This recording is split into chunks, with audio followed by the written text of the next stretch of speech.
Hey guys, before starting the show, I just want to take a minute to talk about our good friends over at Bitwise, the $10 billion global crypto asset manager. On this show, we talk a lot about all the big stories. What's driving markets? What does the data tell us? What are you people missing? And as you already know, crypto is playing a much bigger role in macro. So it's becoming more and more important to really understand the stories driving crypto. Why is Bitcoin going up? Why is Bitcoin going down? What are the institutions doing? What are people missing? That's why Bitwise launched the weekly CIO memo, a quick summary each week of what's really moving crypto markets. It's written by the CEO, Matt Hogan. Matt's one of the best in business at bridging the worlds of traditional finance and crypto. It's really a great read. It's clear, it's bold, and it's very thoughtful. I highly recommend it to anyone who wants the latest insights and hottest takes in the crypto world. So head on over to bitwiseinvestments.com/CIO memo. That's bitwiseinvestments.com/CIO memo. Check it out for yourselves. Always, of course, carefully consider the extreme risks associated with crypto. Today's video is sponsored by VeChain, the leading layer 1 built for real-world adoption. VeChain launched all the way back in 2015, built for real-world utility before most people had even heard of blockchain. One of the oldest protocols and boasting 100% uptime since launch, it's known for powering real-world solutions and partnerships with global brands like the UFC. Now, they're entering a new, user-focused chapter powered by adoption in the VBetter ecosystem and an ambitious technical roadmap dubbed the VeChain Renaissance. Renaissance builds on VeChain's history of real utility and adoption to deliver a faster, more flexible core protocol, designed to meet the needs of builders and drive mass adoption. The next phase kicks off on July 1st with the launch of Stargate, VeChain's new staking program. It's an evolution that brings VeChain closer to delivering its vision of a world powered by Web3 without compromising on reliability or stability. The future is here, and it's scalable, sustainable, and evolving with purpose. Check the links in the description to find out all you need to know about VeChain Renaissance and the updated staking opportunities available through Stargate.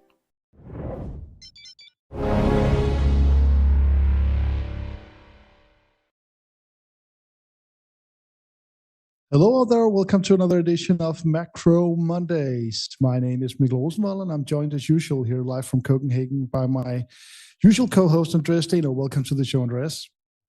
Thanks, Mikkel. What a weekend. First of all, with action in Iran. At some point, I started smoking again yesterday since the tension was pretty elevated in many ways.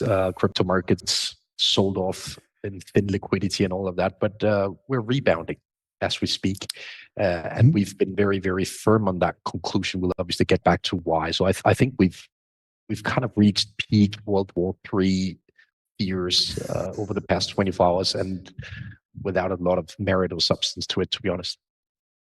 Yeah, absolutely. I think it's been another one of those weekends. We've had a lot of them this year. I think I didn't start to smoke. My wife started smoking, probably because I was on the phone the entire weekend. But that's how it is, Andreas. We'll try and unwrap all of that. It's been a crazy 6 months, Andreas, and we've. It feels like every episode of Macro Mondays has almost turned into a special or a breaking episode. So we're going to try over the next few weeks to get back to some of the roots of the show, a bit more of the hot takes, fun stuff we find online, and try to cut some of that. Still, we're going to try and be very, very actionable, give you all our best trade ideas. So remember out there, this is not investment advice, and our trade ideas and analysis might be sometimes may be good, sometimes may be shit. Absolutely. We have to get with that one in there. Okay, Andreas, you asked me earlier today, and I'm still not quite sure I get it, if I am part of the woke right movement. We've got this here, this lovely meme by Eli David. It seems like, Andreas, we have it on the screen here. So, Andreas, this seems to almost be the trend right now, that the MAGA movement, the Republican movement, is sort of split on this issue. What even is woke right? I don't know. As far as I can see here, we have the Ayatollah giving Alex Jones a golden shower, right? And I guess Alex Jones, kind of hinted over the weekend that he was against the policy decisions made by Trump, Rubio, and his ilk. And I guess this is a newcomer in a sense to U.S. politics, that there's a divide within the Republican Party on this Israel issue. We've been kind of used to that internal divide between the left and right wing of the Democrats. But I kind of get the vibe that Trump needs to solve this Iran issue fairly quickly to avoid some sort of internal battleground surrounding the support of Israel, surrounding this non-interventionism that he basically campaigned on. So, Mikkel, how do you view this and the impact on the internal political agenda in the US? I mean, it seems like this is a big deal in many ways. Absolutely. I think, first of all, this is why Trump hesitated last week. We had some announcement that he's going to make a decision within 14 days. Then it came a few days later. I think he was very hesitant because of the reaction he received from parts of his own movement. I saw some opinion polling. It seems like most of his voter base is moving with him. That's what we've seen historically. But there are some very significant figures within the Republican Party really objecting to this. So unless he can make this a clean, hit and run situation, he could face some trouble getting his big, beautiful bill through Congress. He could face some internal divisions in the Republican Party. We've already seen Elon attacking the big, beautiful bill. If these movements are somehow aligned, the anti-war MAGA part of the movement, if they can frame Trump, or if he's framed as I like to call it, a spend and bomb Republican, that could raise some issues for his domestic agenda. I did a show with Jacob Shapiro on Thursday. You can watch it on Real Vision for those of you with a pro license in there. He compared this to Lyndon B. Johnson. We don't want to go too much into the history lessons, but essentially the Vietnam War, which Lyndon B. Johnson doubled down on, ended up torpedoing his domestic agenda of the Great Society, etc. So we're not there at all yet, but there are some similarities, and it's a very, very interesting schism, this. Still, for the time being, Trump is moving his voter base. They're following him. So he's okay at the moment, but he's under immense pressure to get this over with very, very quickly. There were some other memes of, he's one of them, isn't he? Referring to that Trump is sort of a new Bush or a new neocon. And that's not good for him. So Mikkel, one angle to this, and watching the press conference late Saturday local time here in Europe, where he announced the attack on the nuclear facilities in Iran, we basically had Marco Rubio standing on one side and JD Vance standing on the other side. Maybe that was kind of symbolic ahead of 2028. One part of the party basically backing this and one part of the party not backing this Iran agenda, right? Yeah. To me, it almost seemed biblical. Like you have the angel on one shoulder and the devil on the other shoulder. I'm not sure that's how it is to be read, but absolutely, this could be defining for Trump's presidency if this tracks on. It could lead to a real schism within his own administration, within the Republican Party. I mean, no Republican candidate can really enter into the general election as a pro-war candidate. Those times are over. You're not going to win any elections on that. You're going to be easy pickings for whomever the Democratic elect. And first and foremost, we have the midterms, where a lot of Republicans are going to weigh on how closely linked they're going to be to Donald Trump. So very, very interesting dynamics, Andreas. I think we should turn our attention to how the markets have evaluated the situation. We've done a lot of coverage on the geopolitics of this. Again, watch my show with Jacob Shapiro here to get more of that. But I think a lot of people, Andreas, anticipated today to be a complete bloodbath in markets. It hasn't really been. What's been the reaction, and how do you view that? Yeah. I'm watching my phone here just to get the latest updates, and we're firmly in green from the get-go of the trading session in the US. We even have a pretty decent rebound in some of the bombed out crypto names. And I think what we're seeing is textbook stuff when it comes to these geopolitical risk events unfolding over a weekend. Yesterday, we had the peak fear. We had prediction markets predicting a a blockade of the Strait of Hormuz. I think we have a chart on Polymarket odds of that's right. the Strait of Hormuz closing. So during yesterday, we basically traded at plus 50%, and I don't really, it's a thin market liquidity wise, so I don't really think it was a true base case, but it kind of showed the level of panic or the level of fear that entered the frame yesterday, especially after that headline from Reuters, I think it was, on Iran's parliament voting to actually close the strait. And, in my opinion, it was kind of gullible that the market responded to that story. It was kind of gullible the way Reuters reported on that story, because the parliament in a dictatorship is not truly important, is it? I mean, no. Not in these matters anyway. This is obviously down to the supreme leader, and personally, I think the chance of this happening is much lower than 30%. It would be a desperate move from Iran. It would alienate their main supporters in China. So I think the chance of this is very, very low.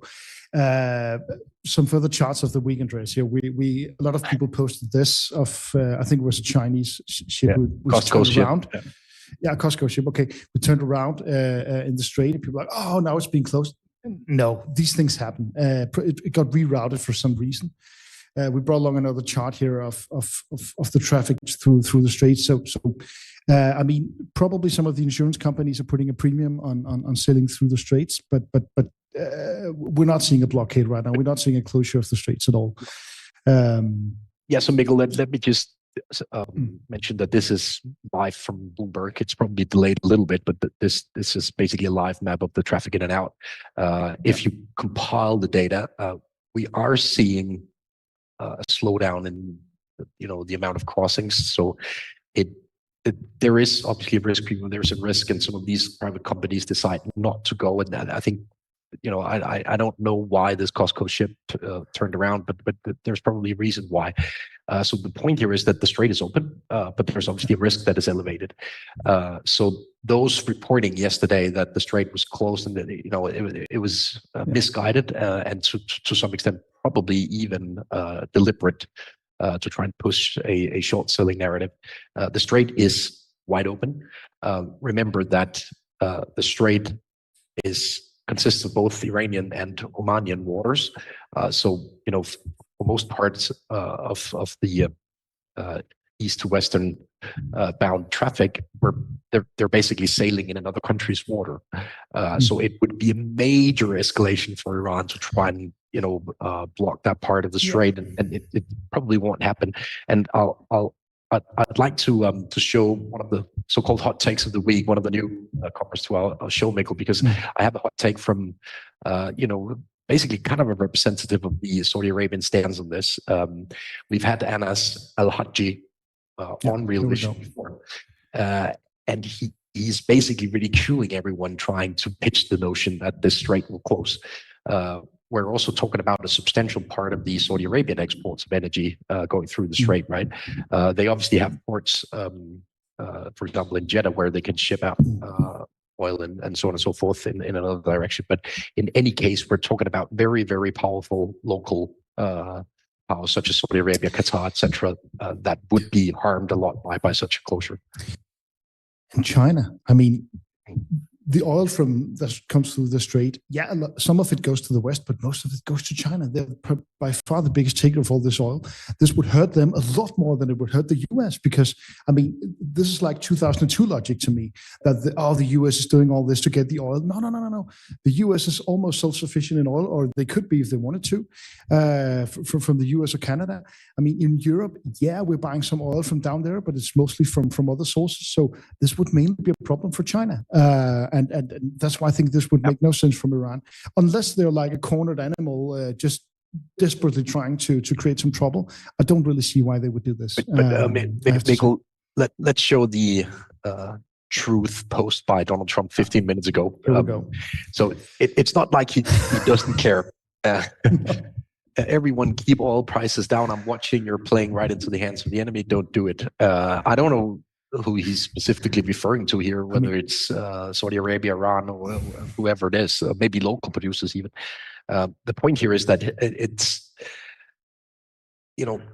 it's now the center of his attention, this energy price spike.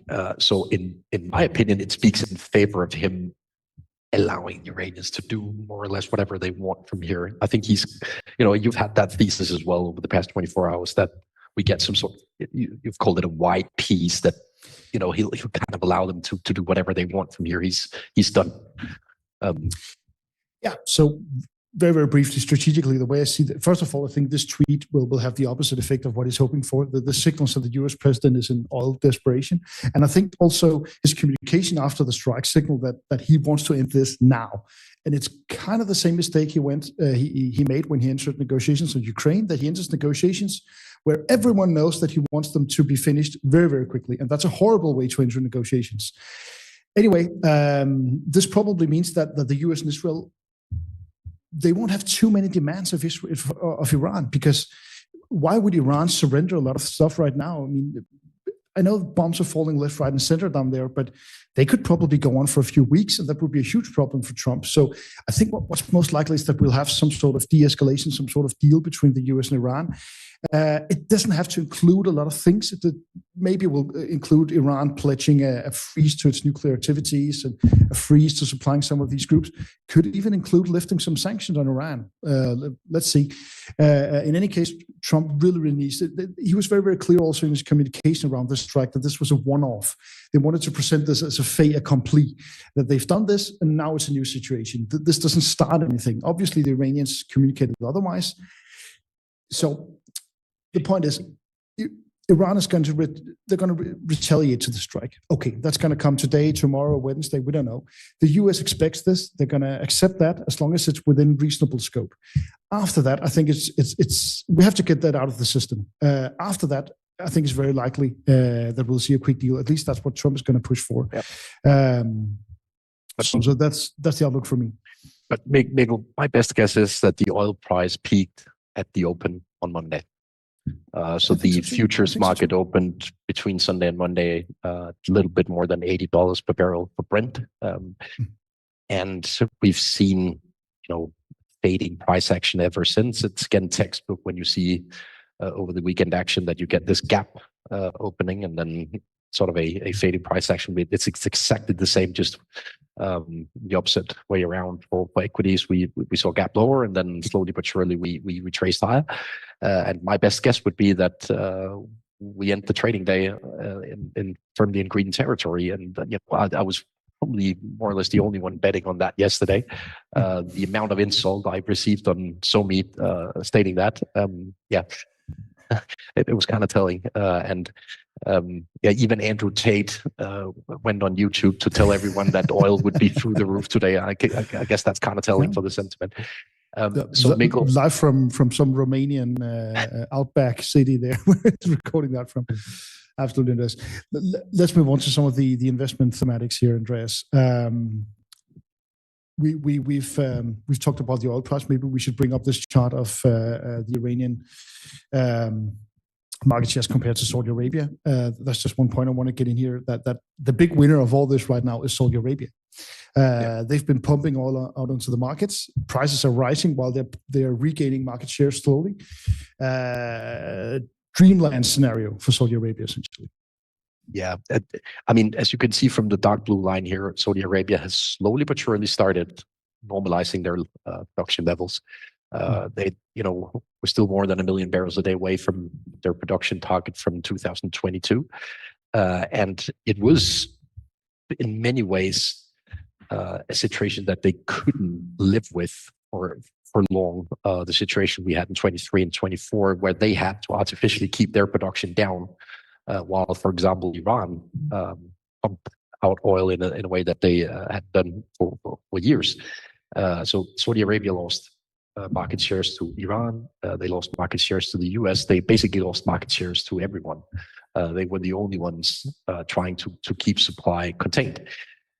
For now, they have this cocktail of Iran at least threatening to wreak havoc on the supply from the Middle East, but they're not really wreaking havoc on the supply. So you should more view the current price action in oil as some sort of insurance premium in the oil price, because the supply is actually okay-ish. And On the other side of this, I would still argue that the market is vastly oversupplied. You can see on chart 16, Mikkel, that the overall supply will likely exceed demand unless we get a demand spike during the second quarter here. And we're potentially talking a few million barrels a day. It's quite an oversupply.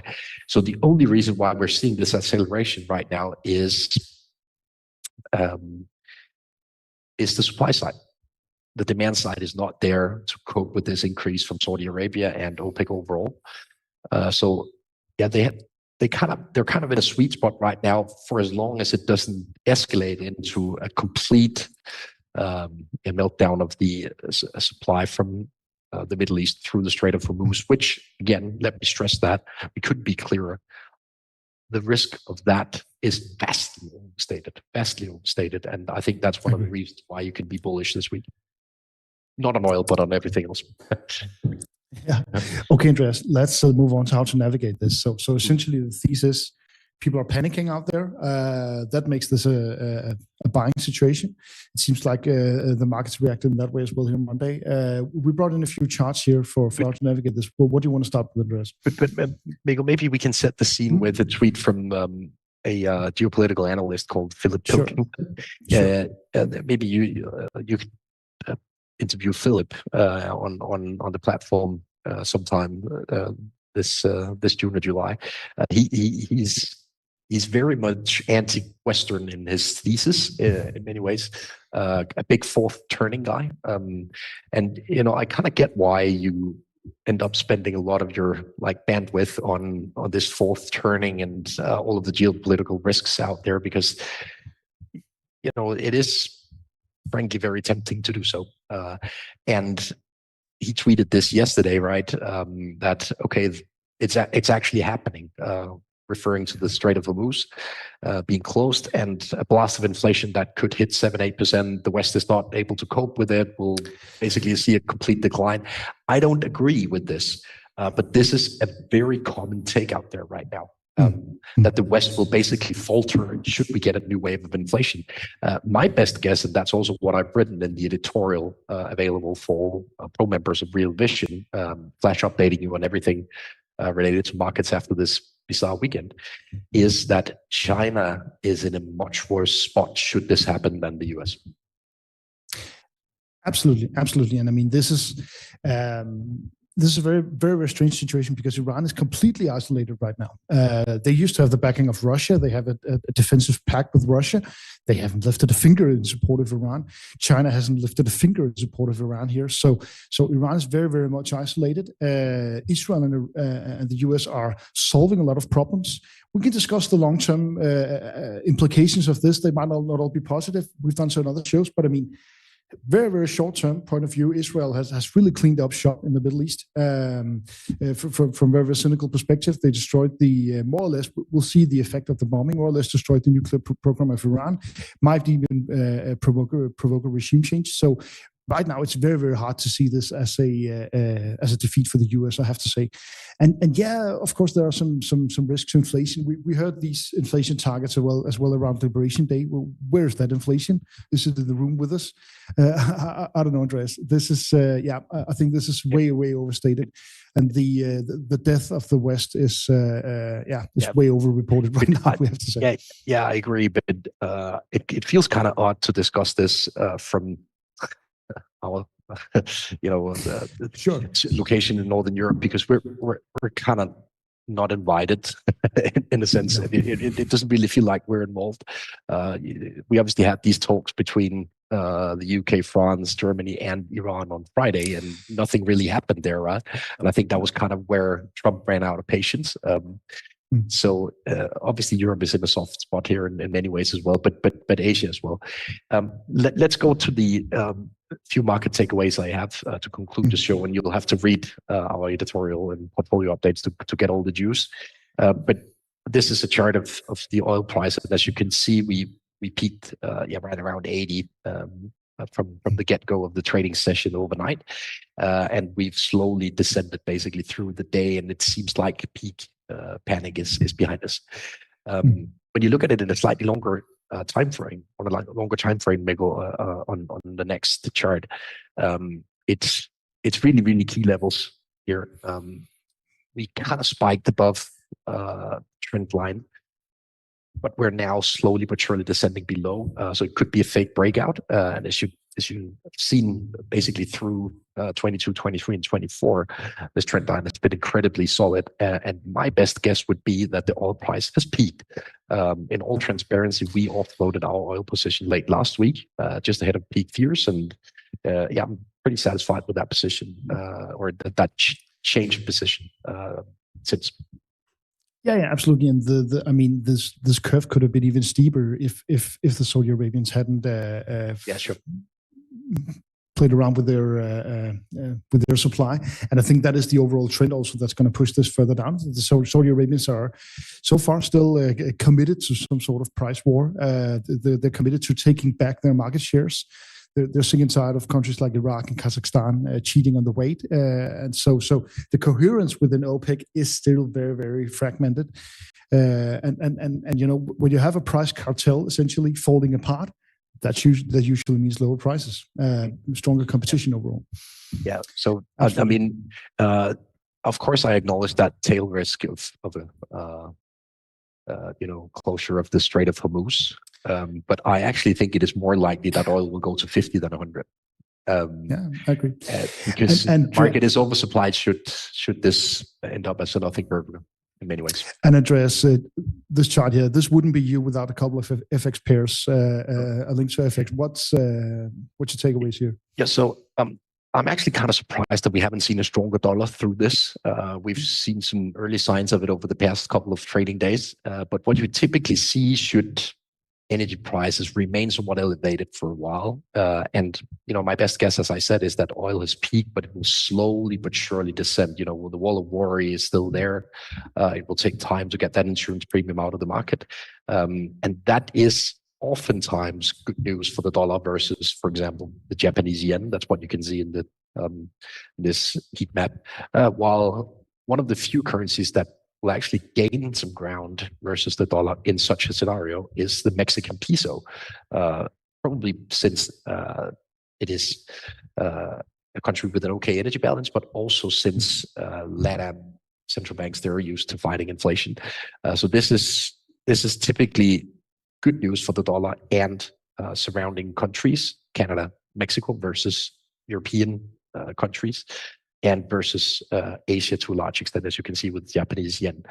The reason obviously being, and that's basically what we referred to when we discussed the Strait of Hormuz earlier, Japan is very dependent on the Strait of Hormuz. China is very dependent on the Strait of Hormuz. Mexico and US, they're not. And they're not going to be dependent on the Strait of Hormuz anytime soon, if ever again. So I think that's very noteworthy. And that's also why I'm happy to see the market rebounding. At least when I checked the phone the last time here, it really looked like a true rebound into the opening of the session here, because that's maybe the final point I want to make. That's typically what we see when we have swift and efficient intervention from the US military. We saw that with Operation Desert Storm. We saw that with the bombing of Yugoslavia. I'm not trying to pick a side on the moral aspects of this. I'm just merely stating the fact that it's often taken as good news for especially US risk assets.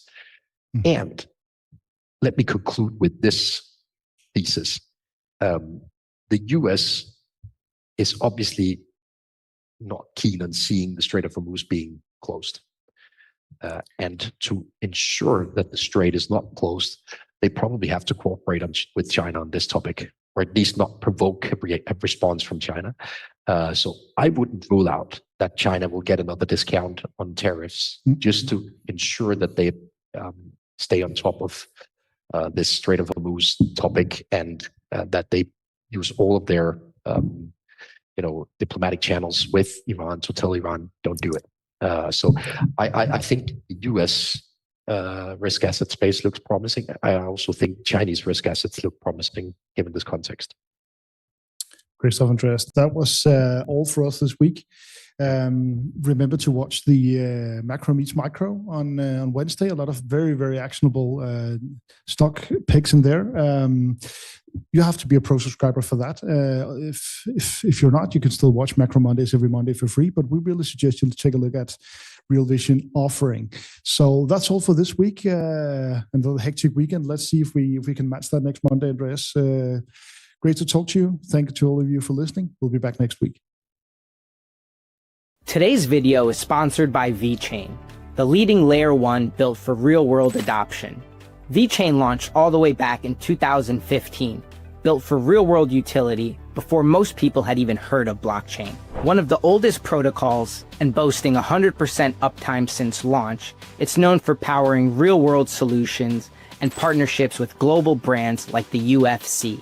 Now, they're entering a new, user-focused chapter powered by adoption in the vBetter ecosystem and an ambitious technical roadmap dubbed the VeChain Renaissance. Renaissance builds on VeChain's history of real utility and adoption to deliver a faster, more flexible core protocol, designed to meet the needs of builders and drive mass adoption. The next phase kicks off on July 1st with the launch of Stargate, VeChain's new staking program. It's an evolution that brings VeChain closer to delivering its vision of a world powered by Web3 without compromising on reliability or stability. The future is here, and it's scalable, sustainable, and evolving with purpose. Check the links in the description to find out all you need to know about VeChain Renaissance and the updated staking opportunities available through Stargate.